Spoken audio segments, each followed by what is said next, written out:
ਤਾਲਿਬਾਨ ਦੇ ਅਫਗਾਨਿਸਤਾਨ ਉੱਤੇ ਮੁਕੰਮਲ ਕੰਟਰੋਲ ਤੋਂ ਬਾਅਦ ਪਾਕਿਸਤਾਨ ਦੀ ਅਹਿਮੀਅਤ ਕਿਉਂ ਵੱਧ ਗਈ ਹੈ ਤੇ ਇੰਡੀਆ ਦੇ ਹੁਕਮਰਾਨਾਂ ਨੂੰ ਪਾਗਲਪਨ ਦੇ ਦੌਰੇ ਕਿਉਂ ਪੈ ਰਹੇ ਨੇ। ਤਾਲਿਬਾਨ ਬਾਰੇ ਆਲਮੀ ਰਾਇਨਾਮਾ ਕੀ ਹੈ ਤੇ ਤਾਲਿਬਾਨ ਵੱਲੋਂ ਆਪਣੇ ਆਪ ਨੂੰ ਅਪਡੇਟ ਸਾਬਤ ਕਰਨ ਦੇ ਦਾਅਵਿਆਂ ਦੀ ਹਕੀਕਤ ਕੀ ਹੈ, ਇਹ ਸਭ ਤੁਹਾਨੂੰ ਦੱਸਾਂਗੇ ਤਫਸੀਲ ਦੇ ਨਾਲ ਐਸੇ ਵੀਡੀਓ ਦੇ ਵਿੱਚ। ਪਰ ਉਸ ਤੋਂ ਪਹਿਲਾਂ ਤੁਸੀਂ ਮਾਂ ਬੋਲੀ ਦੇ ਸਭ ਤੋਂ ਵੱਡੇ ਪੰਜਾਬੀ ਮੀਡੀਆ ਨੈਟਵਰਕ ਦੇ ਚੈਨਲ ਨੂੰ ਸਬਸਕ੍ਰਾਈਬ ਕਰ ਲਓ ਤਾਂ ਕਿ ਸਾਡੀ ਹਰ ਖਬਰ ਤੁਹਾਨੂੰ ਵੇਲੇ ਸਿਰ ਮਿਲਦੀ ਰਹੇ ਤੇ ਸਾਡਾ ਤੇ ਤੁਹਾਡਾ ਸਾਥ ਬਣਿਆ ਰਹੇ। ਤਾਲਿਬਾਨ ਨੇ ਚੰਦ ਹਫ਼ਤਿਆਂ ਵਿੱਚ ਹੀ ਪੂਰਾ ਅਫਗਾਨਿਸਤਾਨ ਆਪਣੇ ਕੰਟਰੋਲ ਵਿੱਚ ਲੈ ਕੇ ਪੂਰੀ ਦੁਨੀਆ ਨੂੰ ਹੈਰਾਨ ਕਰ ਦਿੱਤਾ ਹੈ। ਅਮਰੀਕਾ ਤੇ ਇੰਡੀਆ ਸਮੇਤ ਦੁਨੀਆ ਦੇ ਕਿਸੇ ਮੁਲਕ ਦੀ ਖੁਫੀਆ ਏਜੰਸੀ ਦੀਆਂ ਰਿਪੋਰਟਾਂ ਵਿੱਚ ਇਹ ਨਹੀਂ ਸੀ ਲਿਖਿਆ ਕਿ ਤਾਲਿਬਾਨ ਇੰਨੀ ਛੇਤੀ ਪੂਰਾ ਅਫਗਾਨਿਸਤਾਨ ਫਤਹ ਕਰ ਲੈਣਗੇ ਤੇ ਉਹ ਵੀ ਲੜਿਓਂ ਬਗੈਰ। ਇੱਥੋਂ ਤੱਕ ਕਿ ਪਾਕਿਸਤਾਨ ਦੇ ਵਜ਼ੀਰ ਆਜ਼ਮ ਇਮਰਾਨ ਖਾਨ ਹੋਰਾਂ ਵੱਲੋਂ ਵੀ ਬਾਰ-ਬਾਰ ਇਸ ਖਦਸ਼ੇ ਦਾ ਇਜ਼ਹਾਰ ਕੀਤਾ ਗਿਆ ਸੀ ਕਿ ਅਫਗਾਨਿਸਤਾਨ ਵਿੱਚ ਸਿਵਲ ਵਾਰ ਛਿੜ ਸਕਦੀ ਹੈ, ਪਰ ਤਾਲਿਬਾਨ ਨੇ ਤੇ ਜਿਵੇਂ ਚਮਤਕਾਰ ਹੀ ਕਰ ਦਿੱਤਾ ਹੈ। ਤਾਲਿਬਾਨ ਦੀ ਇਸ ਗੈਰ ਯਕੀਨੀ ਫਤਹ ਤੋਂ ਬਾਅਦ ਪੂਰੀ ਦੁਨੀਆ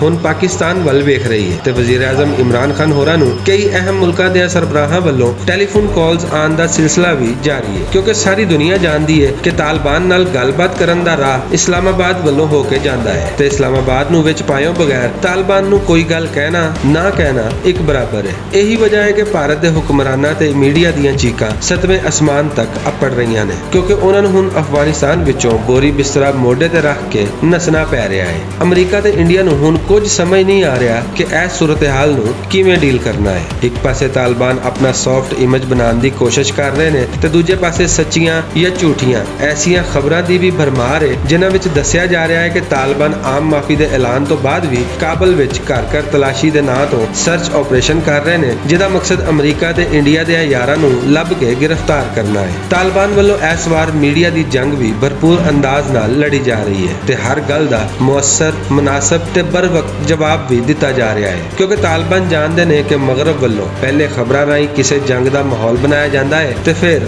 ਹਮਲਾ ਕੀਤਾ ਜਾਂਦਾ ਹੈ। ਲਿਹਾਜ਼ਾ ਤਾਲਿਬਾਨ ਮੀਡੀਆ ਦੇ ਮਹਾਜ਼ ਤੇ ਵੀ ਖੁੱਲ ਕੇ ਖੇਲ ਰਹੇ ਨੇ, ਜਿਹਦੀ ਵਜ੍ਹਾ ਤੋਂ ਤਾਲਿਬਾਨ ਨੂੰ ਆਪਣੇ ਉੱਤੇ ਹੋਣ ਵਾਲੀ ਹਰ ਤਨਕੀਦ ਦਾ ਖੁੱਲ ਕੇ ਜਵਾਬ ਦੇਣ ਦਾ ਮੌਕਾ ਵੀ ਮਿਲ ਰਿਹਾ ਹੈ। तमाम आलमी नशरियाती इदारे तालिबान की भरपूर कवरेज कर रहे हैं, जिहदी वजह तो पूरी दुनिया में तालिबान बारे गलबात हो रही है, जिहड़ी आखिरकार तालिबान की ही फतह है। जदीद आलात इस्तेमाल करने वाले अज के तालिबान 20 वरे पहला के तालिबान तो ज्यादा जिम्मेदार ते समझदार लग रहे हैं, पर तालिबान का असल इम्तिहान हुण शुरू होया है। जे अफगानिस्तान में मुतहदा हुकूमत बन जाती है तो फिर दुनिया लई अफगान तालिबान नूं तस्लीम करन बारे गलबात शुरू हो सकती है ते जे तालिबान इलाकाई नुमाइंदियां नाल मिल के नहीं चलणगे तो फिर लड़ाई मार कुटाई दोबारा भी शुरू हो सकती है ते यह सूरत हाल अफगानिस्तान वास्ते ते अफगान तालिबान वास्ते किसी भी लिहाज नाल बेहतर नहीं होवेगी।